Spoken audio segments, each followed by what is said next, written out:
جی ناظرین، خبروں کے سلسلے کو آگے بڑھاتے ہوئے خبر شامل کرتے ہیں گڑھ مہاراجہ سے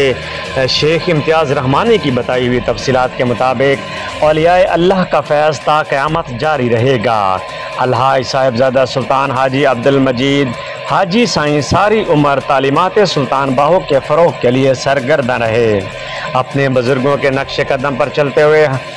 مشن سلطان العارفین کی ترویج کے لیے شب و روز کوشاں ہیں۔ ان خیالات کا اظہار صاحبزادہ محمد حبیب سلطان نے الحاج سلطان عبدالمجید کے سالانہ اور اس کے موقع پر گفتگو کرتے ہوئے کیا۔ انہوں نے کہا کہ فقر و تصوف سے اولیاء اللہ مریدین کے حضوری کا شرف فراہم کرتے ہیں، اور اس کے بڑے بڑے اجتماع میں قاری حضور بخش احسن رضا مولانا حسن رضا ظفر سلطانی، قاری اللہ دتا مولانا طاہر نواز باروی سمیت کئی ثنا خانوں نے سلطان باہو کی شان میں عقیدت کے پھول نچھاور کیے۔ سالانہ عرس کے اجتماع میں اے سی نیاز مغل، ڈی ایس پی محمد اشرف، ایس ایچ او ملک طاہر اوان، ملک محمد وارث، مسلم لیگ کوآپ یوتھ ونگ کے ضلعی صدر چودھری رضوان قدیر چیمہ، محمد خان،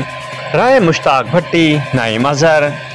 قمر مصطفیٰ شاہ، راؤ مختار حسین، علی حیدر، بانی پریس کلب گڑھ مہاراجہ شیخ امتیاز رحمانی، ملک عمر فاروق، منظر ربانی،